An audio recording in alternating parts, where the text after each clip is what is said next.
arbitres, bonjour. C'est avec grand plaisir qu'on vous adresse cette vidéo aujourd'hui qui nous permettra de pouvoir faire le bilan de la saison qui vient de s'écouler et de pouvoir vous présenter les perspectives de la saison prochaine. Tout d'abord, j'espère, au nom des membres de la commission territoriale d'arbitrage des Pays de la Loire, que la période de confinement liée au Covid-19 s'est bien passée pour vous, votre famille, vos proches, vos amis.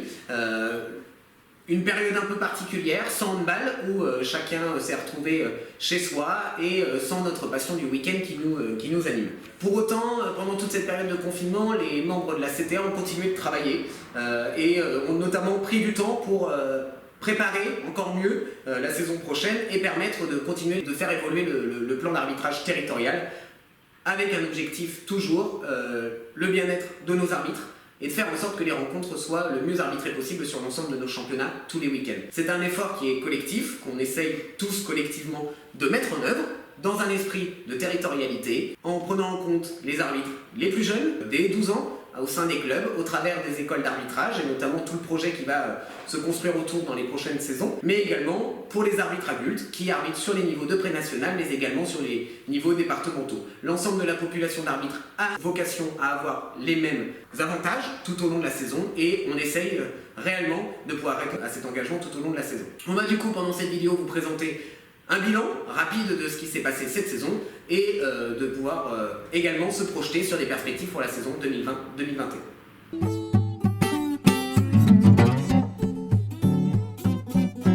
Tout d'abord, on va commencer, comme je vous le disais, par le bilan de la saison qui vient de s'écouler. Entre le 14 septembre 2019, date de la première journée de championnat, et le 8 mars 2020, date exceptionnelle de fin de championnat pour cette saison 2019-2020, sur l'ensemble du territoire des Pays de la Loire, ce sont 4267 rencontres qui se sont déroulées sur tous les niveaux compétitifs adultes, de la 5e division départementale à la Nationale 3 féminine, et les niveaux de jeunes nationaux, régionaux et territoriaux, comprenant les moins de 19 masculins et les moins de 20 féminines. Sur ces 4267 rencontres, 3216 ont été couvertes par des juges arbitres désignés par la commission territoriale d'arbitrage, ce qui représente pour le niveau régional adulte 99% de taux de couverture sur les rencontres régionales, 83% de taux de couverture sur les rencontres régionales jeunes, de la moins de 15 régions garçons à la moins de 18 nationale, et 81% sur les niveaux départementaux et territoriaux adultes. Concernant les niveaux moins de 19 départementales et moins de 20 féminines, c'est ici un des objectifs que l'on doit se donner, le niveau de couverture étant très faible pour cette année 2019-2020, comme vous avez dû le voir dans les clubs où vous êtes licenciés. Seulement 35% des rencontres ont été couvertes sur ces championnats.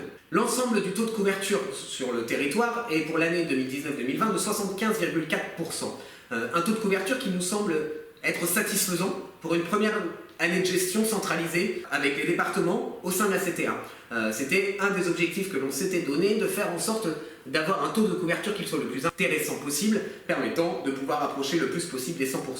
Il a fallu qu'on adopte un fonctionnement commun pour l'ensemble des 5 départements. Pour certains, ça a sans doute bouleversé des habitudes, des pratiques qui pouvaient exister auparavant. La CTA a tenté de faire au mieux pour pouvoir répondre aux demandes, aux avis des uns et des autres, et notamment en allant à la rencontre de l'ensemble des juges arbitres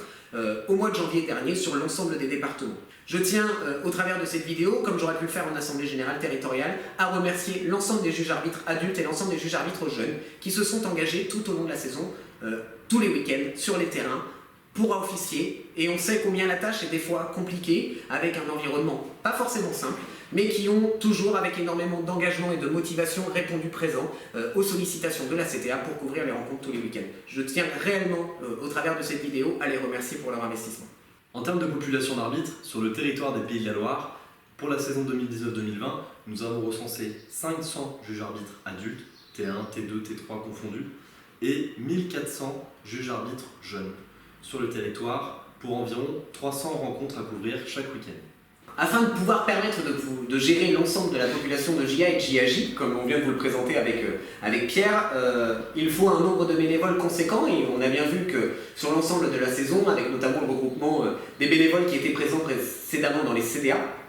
la CTA s'est dotée d'une trentaine de bénévoles qui œuvrent toutes les semaines, tous les week-ends, tous les jours, peut-être même tous les soirs, à faire en sorte que l'arbitrage puisse s'opérer tous les week-ends sur les terrains. Et je tenais notamment aussi par cette vidéo à remercier l'ensemble des bénévoles de la CTA qui se sont engagés au service des juges arbitres adultes et au service des juges arbitres jeunes pour faire en sorte que tous les week-ends, ces juges arbitres soient accompagnés par les accompagnateurs territoriaux, les juges superviseurs sur les terrains, mais également pour toutes les personnes qui ont géré les désignations des arbitres, les désignations des accompagnateurs, la gestion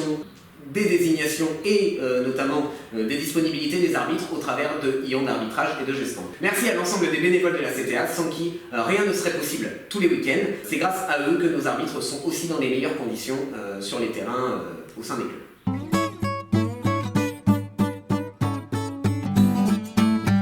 Nous nous fixons plusieurs objectifs principaux pour la saison à venir. Le premier qui est d'améliorer le taux de couverture sur l'ensemble des championnats et principalement sur les niveaux moins de 19 masculin et moins de 20 féminin. Une personne supplémentaire va rejoindre l'équipe des responsables des désignations et aura la charge de désigner, donc sur ces deux principales catégories, moins de 19, moins de 20, nos juges arbitres jeunes adultes qui ont entre 17 et 23 ans. Donc cela répond aussi à un deuxième objectif qui est d'améliorer le suivi de ces jeunes juges arbitres adultes et de les accompagner dans la transition entre l'arbitrage des niveaux jeunes vers les niveaux de jeu adultes. Un autre axe d'amélioration, c'est celui des désistements des juges arbitres. Sur la saison 2019-2020, bien qu'elle ait été arrêtée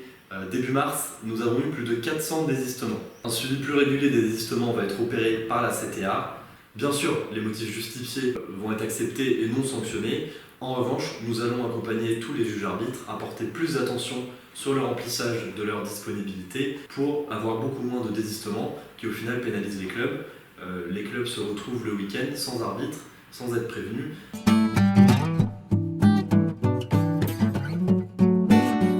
Sur le volet formation, entre septembre 2019 et février 2020,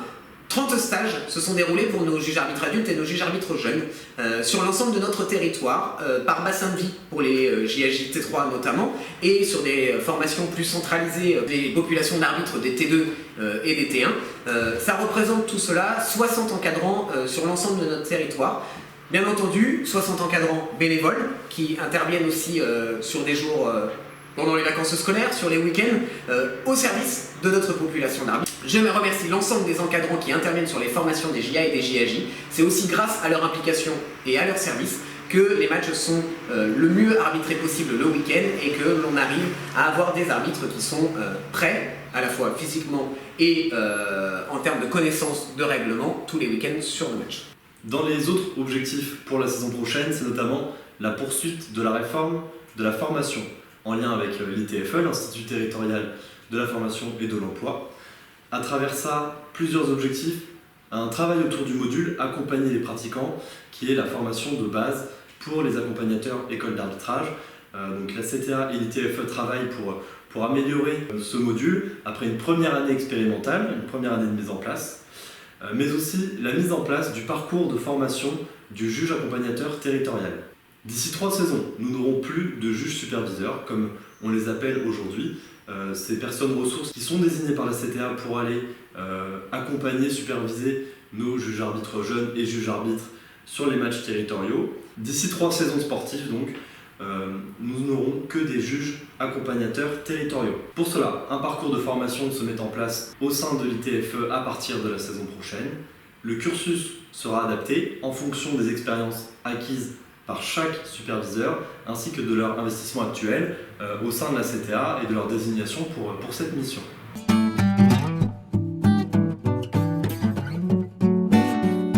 Pour la saison 2020-2021, la CTA a travaillé son projet en concertation avec l'ensemble des membres de la commission validée par le conseil d'administration de l'ENEC. Dans un premier temps, notre plus gros projet est la poursuite de la réforme de l'arbitrage en milieu territorial, engagée depuis maintenant 2016,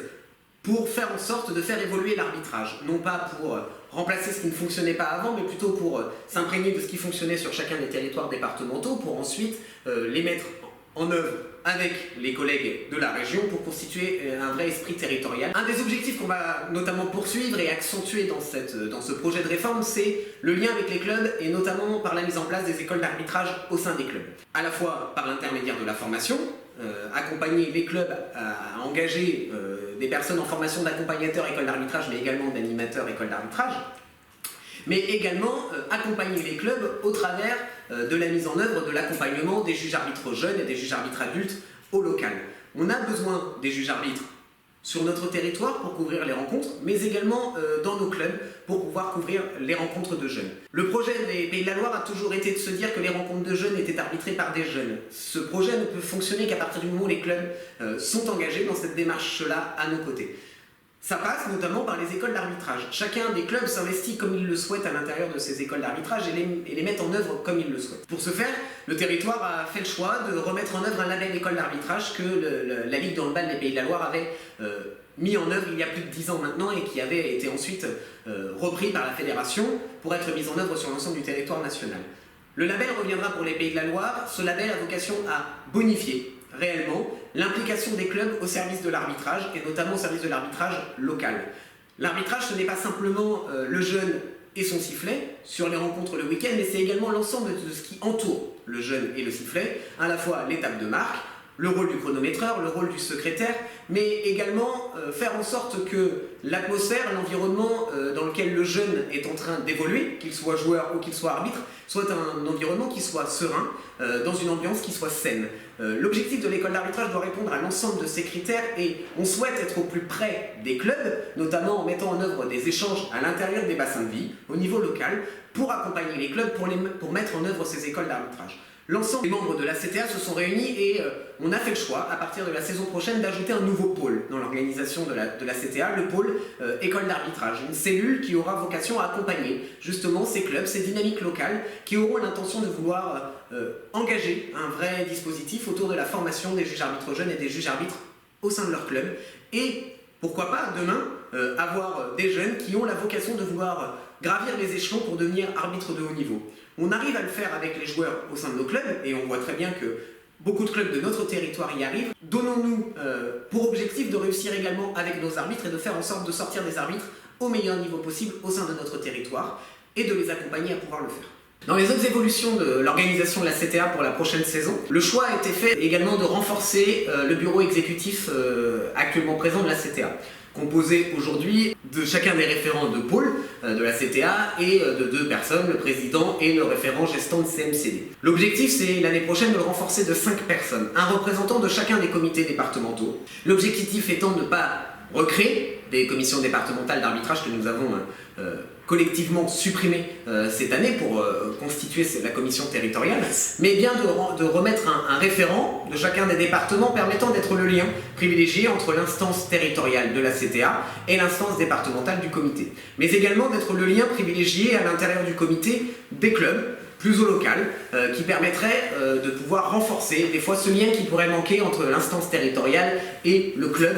qui des fois est peut-être un peu éloigné de notre instance. Ce référent aura cet objectif de recréer du lien,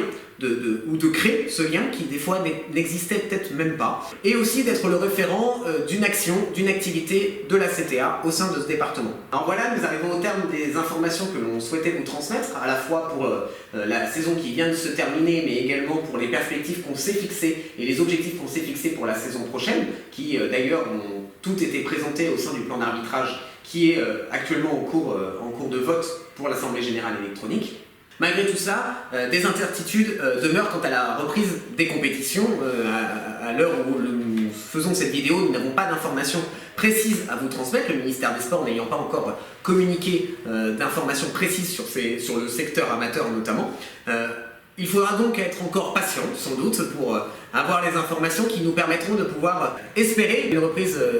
du handball, des compétitions et de fait de l'arbitrage. Certaines choses vont être chamboulées suite à la crise sanitaire que nous venons de vivre, notamment sur la question des certificats médicaux. Nous sommes en attente actuelle des directives de la fédération pour savoir si les arbitres, pour prendre une licence, devront ou non avoir des certificats médicaux un peu plus importants que les saisons précédentes. Pour autant, il y a des choses qu'on peut d'ores et déjà vous dire et que vous avez dû remarquer, notamment pour les populations de l'arbitre, des juges arbitres adultes T2 et T3. Comme vous avez pu le voir, nous sommes au mois de juin, ça y est, et l'année dernière, vous aviez déjà l'information des stages de début de saison qui se déroulaient sur les soirées ou les week-ends du mois de juin. Comme vous pouvez le voir, cette année, ces stages n'auront pas lieu et de toute façon n'auront pas lieu en présentiel. Les informations que nous avions de la part de l'État nous empêchant clairement de pouvoir les organiser, à la fois pour vous protéger les intervenants. Nous avons donc fait le choix de les annuler tout bonnement pour cette saison. Pour autant, une nouvelle formule va voir le jour, qui sera accessible courant d'été, notamment une formule en distanciel, qui serait une formule un peu exceptionnelle qu'on ne souhaite pas forcément pérenniser dans le temps, mais qui doit s'adapter à la situation que nous sommes en train de vivre. Vous aurez donc ces modules de formation que vous aviez d'habitude en présentiel, sous forme de webinar ou de visioconférence à partir du mois d'août et étalé jusqu'au mois de septembre avec des formateurs de la CTA qui vont préparer ces modules à distance qui vous permettront de pouvoir suivre les formations et avoir les consignes de début de saison. Pour autant, sachez que la Commission territoriale d'arbitrage des Pays de la Loire travaille réellement à la mise en œuvre de cette nouvelle saison, fait en sorte de la préparer du mieux qu'elle peut, du mieux possible, et espère que cette vidéo vous permettra de pouvoir au moins observer ce qui s'est passé tout au long de cette saison, et vous permet également de pouvoir vous projeter sur la saison prochaine, et nous espérons très vivement que nous pourrons vous retrouver à la saison prochaine. On vous souhaite un très bel été, de bonnes vacances pour ceux qui auront leurs vacances dans les prochaines semaines, et on vous donne rendez-vous pour la saison prochaine, on l'espère, le plus tôt possible. À bientôt.